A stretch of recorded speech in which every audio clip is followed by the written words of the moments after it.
मैं अपनी ओर से सभी दर्शकों व क्षेत्रवासियों को नव वर्ष की नवरात्रियों पर अपनी ओर से हार्दिक बधाई देता हूं और आपको मंगलमय हो।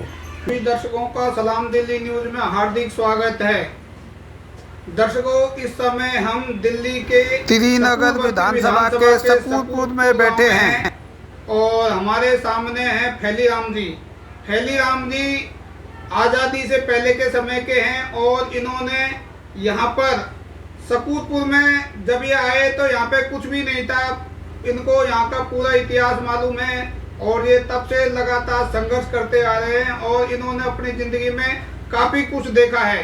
तो आपको यहाँ से रूबरू करवाते हैं सकूरपुर कॉलोनी में क्या पहले क्या था, अब क्या है और इस समय क्या क्या समस्या है। इन तमाम मुद्दों पर हम बात करेंगे फैली राम जी से। फैली राम जी नमस्कार जी। नमस्कार। फैली राम जी, सबसे पहले आप हमारे दर्शकों को अपने बारे में कुछ बताएं। मैं फैली राम राजौरा। ये कॉलोनी 1975 में बसाई गई थी। हाँ जी। यहाँ पर उस टाइम कोई भी सड़क या पानी की व्यवस्था का अभाव था। वर्तमान प्रशासन ने इन चीज़ों का व्यवस्था की गई थी। धीरे धीरे जाकर के यहाँ के नगर निगम के पार्षद मोलक राज जी हुए थे।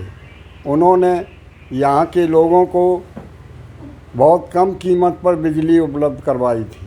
अच्छा जी।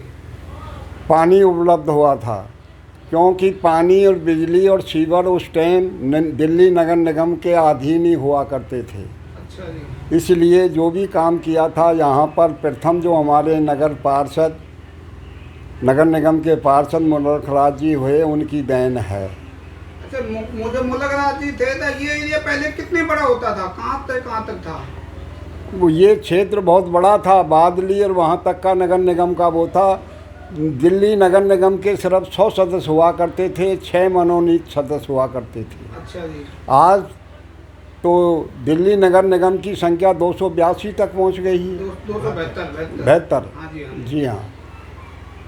तो उस टाइम के नगर निगम की ये मैं आप लोगों को जानकारी दे रहा हूँ, जो मैंने अपनी आंखों से देखा है। इसके उपरांत उसके बाद यहाँ पर फिर चुनाव हुआ था लोकसभा का।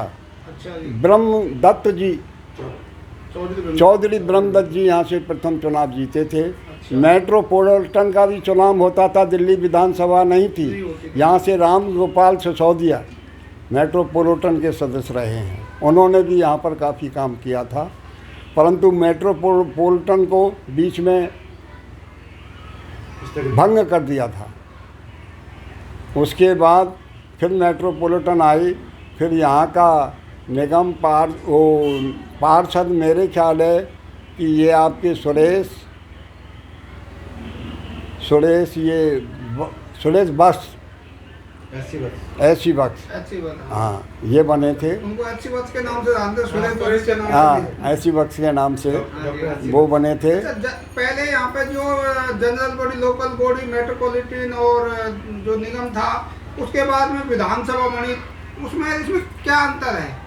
बहुत कुछ अंतर रहा उसमें, क्योंकि उसमें 60 सदस्य होते थे मेट्रोपॉलिटन में। हाँ जी। 60 होते थे।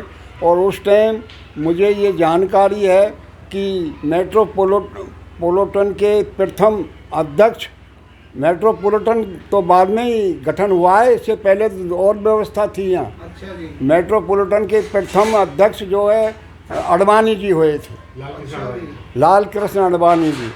और मुख्य कार्यकारी पार्षद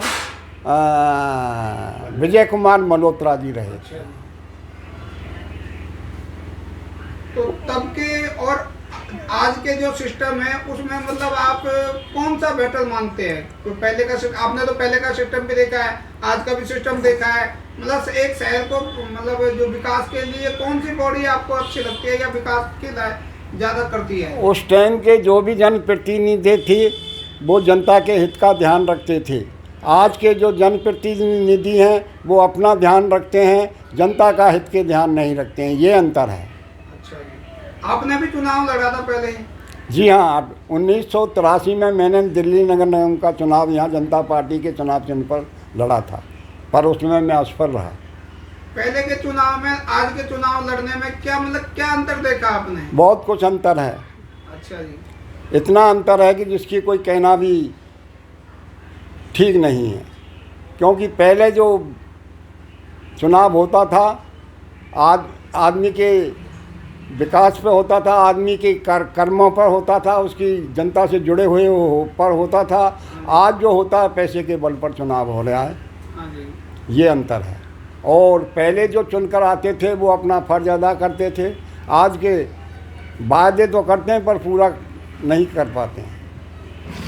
आपने सामाजिक स्तर पर मतलब क्या क्या गतिविधि अब शुरुआत, जैसे सामाजिक संगठन बनाए, मतलब क्या क्या संगठन बनाए और किस तरह समाज की सेवा की आपने? यानी हम यहाँ से पहले गेटर कैलाश के पास इंदिरा लेबर कैंप का नाम से एक बस्ती थी, अच्छा जी। जिसमें 3-3.5 हज़ार झुग्गियाँ थीं। वहाँ पर बस्ती कल्याणकारिणी के नाम से एक रजिस्ट्रेशन संस्था थी। हमने वहाँ बड़ा संघर्ष किया। वहाँ का निगम पार्षद हंसराज सेठी जी हुआ करते थे। अच्छा। वो बड़े सूझबूझ वाले थे। ये कौन से साल की बात है? ये मैं आपको 64 में? हाँ, अच्छा। 64-65 की बातें बतला रहा हूँ।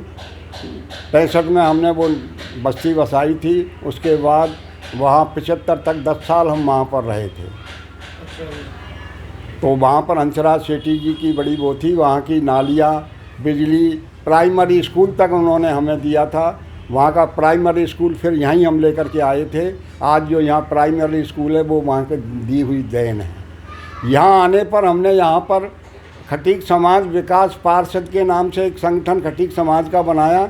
वो रजिस्ट्रेशन है, वो आज भी अपना कार्य क्षेत्र आगे बढ़ा रहा है। उसको रजिस्ट्रेशन करवाने वालों में आज मैं ही एक शख्स हूँ जो जिंदा है। बाकी जो मेरे सहयोगी थे वो ईश्वर को प्यारे हो गए। तो जो खटीक समाज की आपने संस्था बनाई है, इसमें क्या क्या काम करते हैं आप?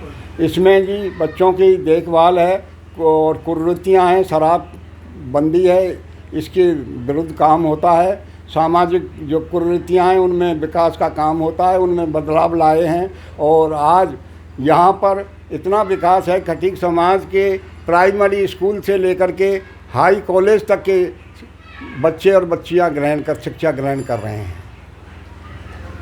उस संस्था की बदौलत है कि ये इतनी जागृति समाज में आई है। बहुत पिछड़ा हुआ समाज है, अनुसूचित जाति से संबंध रखता है। फैलीराम राजौरा जी, जब आप ग्रेटर कैलाश से यहाँ पे आए तो आपने मतलब यहाँ पे आके किस तरह से सामाजिक काम किए थे, क्या संस्था बनाई थी? जरा हमारे दर्शकों को इस बारे में कुछ बताएं। यहाँ आने पर दिल्ली प्रशासन की ओर से मुझे हरिजन बोर्ड का मेंबर बनाया गया था। अच्छा जी। उस दरमियान यहाँ पर हमने अम्बेडकर समिति का गठन किया था, जिनकी जन्म शताब्दी बड़ी धूमधाम से हर साल मनाई जाती थी। और भी उनकी गतिविधियाँ उनको भाग लिया करते थे, जिसमें मेट्रोपॉलिटन के अध्यक्ष रहे कालका दास जी। अच्छा जी। तथा यूपी की भूतपूर्व मुख्यमंत्री मायावती को भी हम आमंत्रित किया है और वो यहाँ पर पधारे हैं। और हमें प्रेरणा उनसे मिली है कि अम्बेडकर की बातों को आगे तक पहुंचाया जाए। हमने यहाँ अम्बेडकर जी की नीति और मर्यादाओं को आगे तक पहुंचाया था। उसके बाद एक तीसरा संगठन और हमने यहाँ बनाया, जिसको संत शिरोमणि संगठन कहते हैं। वो संगठन की ओर से यहाँ पर गोवर्धन पूजा, कृष्ण जन्माष्टमी आदि उत्सव मनाए जाते हैं, बड़ी धूमधाम से मनाए जाते हैं। और भी आपने किन्हीं संस्थाओं का गठन किया था? जो गठन किया था खटीक विकास पार्षद, अम्बेडकर समिति और ये संत शिरोमणि संगठन, ये 3 संस्थाओं का गठन यहाँ हमने किया था। इसके दरम्यान में हमने एक राजनीतिक लेवल पर भी यहाँ एक संस्था का गठन किया था। अच्छा जी। तो उसको भी हमने यहाँ पर काफ़ी लंबे चौड़े हाँ जी। और मुलक राज जी के बाद चौधरी ब्रह्म प्रकाश जी यहाँ के लोकसभा सदस्य बने थे। हाँ जी। और राम गोपाल सिसोदिया जी मेट्रोपॉलिटन के सदस्य बने थे। मेट्रोपॉलिटन को बीच में भंग कर दिया था, जिसके अध्यक्ष काफ़ी लंबे समय तक कालका दास जी बने रहे थे। अच्छा जी। उसके बाद यहाँ का जो गतिविधियाँ हैं उसमें हम हिस्सा लेते रहे हैं। सड़कों की मांग, पार्कों की मांग, स्कूलों की मांग, पानी की मांग, सफाई की व्यवस्था के बारे में हम संघर्ष करते रहे हैं। और उसके बाद जब विधानसभा का गठन हुआ था, विधानसभा बनी थी 93 में, इसके यहाँ पर विधायक गौरीशंकर भारद्वाज जी आए। उन्होंने यहाँ कॉलोनी में बहुत कुछ काम किया था। उनके उनके आदेश के अनुसार यहाँ पर प्रशासन ने अच्छे काम किए। विकास, पार्कों का विकास हुआ, स्कूलों की बिल्डिंग बनी थी नई, और सड़कों का भी विकास हुआ था, और पुलों नालियों का भी विकास यहाँ पर हुआ था। और सबसे प्रथम एक काम वहाँ उस टाइम हुआ था कि जो वृद्ध पेंशन है वो गौरीशंकर भारद्वाज के विधायक रहते हुए मदन लाल खुराना जी ने हर बुजुर्ग को 60 साल की उम्र वालों को 100 रुपये निर्धारित किए थे, और वो हमने यहाँ बहुत से लोगों को उनको दिलाया था। उसके बाद 98 में फिर चुनाव हुआ था, उसमें बीजेपी हार गई। उस पर तेल के मामले, प्याज के मामले में जी आई थी, उसको कुछ महीने के लिए बनाया था। हाँ, वो माला पहन के कांग्रेसी और वहाँ पर आए थे। उस मुद्दे को इतना हाई लेवल कर दिया कि वो उसको गुना गए। हाँ, तो कांग्रेस की तरफ से यहाँ ऐसी बख्श वो आई थी। अच्छा, ये बताइए कि अभी जो वर्तमान में जैसे कांग्रेस ने 15 साल तक काम किया है, इनके जो काम है उसको आप किस रूप में लेते हैं? कांग्रेस ने जो विकास का काम किया तो मेरी नज़रों में तो वो विनाश ही था। अच्छा जी। 15 साल में जितने पुल दिल्ली में बनाए उनमें कितना घोटाला हुआ था। एक खेल प्रोग्राम भी हुआ था कॉमनवेल्थ में, उसमें भी करोड़ों रुपए का घपला हुआ था। तो विकास के नाम पर तो हम जैसे लोग उसको विनाश ही मानते हैं। हमारे यहाँ तो उसका कुछ फ़ायदा मिला नहीं हमें। लेकिन अब जैसे दिल्ली के अंदर में उन्होंने घोटाले किए या मतलब काफ़ी कुछ गलत किया, लेकिन जिस तरह से कांग्रेस ने दिल्ली को चारों तरफ से फ्लाईओवर से पाट दिया, उसको देखते हुए आज की वर्तमान सरकार केजरीवाल जी की, उन्होंने तो आज तक एक भी फ्लाईओवर नहीं बनाए। बिल्कुल नहीं, उन्होंने कुछ नहीं किया, झूठे नारे दिए हैं। पानी, बिजली हाफ, पानी माफ, और घर घर पहुंचाने का राशन का वो दिया था। ऐसे नारे दे रहे हैं, लोगों को गुमराह करने वाले हैं। तो उससे कोई भी बेनिफिट आम जनता को नहीं मिला है। केजरीवाल सरकार सिर्फ झूठे वादे। हमने सुना है कि आपने शराब के खिलाफ यहाँ पर काफ़ी जन जागृति फैलाई है, और आपके आसपास भी आपने ऐसा माहौल बनाया, इसके बारे में आप बताएं हमारे दर्शकों को। यानी यहाँ पर शराब के लिए हमने बंदी के लिए बहुत कुछ संघर्ष किया है, और अब ये वर्तमान सरकार ने जो 25 साल के युवाओं को खरीदने की इजाज़त थी वो 21 कर दिया है। इससे युवाओं पर गलत प्रभाव पड़ा है, और जो सरकारी दुकानों को बंद करके जो प्राइवेट पर दे दिया है, और एक एक दुकानदार को खोलने की मनमर्जी दी है, और शराब की कीमत भी वही निर्धारित करेंगे। इस प्रकार के वातावरण से दिल्ली में और वातावरण दूषित होगा। युवाओं और खासकर महिलाओं में तो और ज़्यादा इसका परिवार में असर पड़ेगा। हाँ जी, हाँ। अच्छा राजोरा जी, अभी वर्तमान में दिल्ली सरकार ने जो शराब की नीति है, ये आपने बताया कि युवाओं के लिए खतरनाक है, और महिलाओं के लिए भी परिवार में क्लेश वगैरह कुछ होगा। सकूलपुर जो जहाँ पे हम बैठे हैं, जहाँ पे आप बैठे हैं और जहाँ पे आप रहते हैं, आपने सामाजिक तो बहुत सारे काम किए हैं। वर्तमान में सकूलपुर में क्या क्या समस्याएं प्रमुख रूप से हैं? सकूलपुर में प्रमुख समस्याएं हैं, सफाई का अभाव है। और सफाई का अभाव इसलिए बन रहा है कि सफाई कर्मचारियों में आंदोलन हो रहे हैं।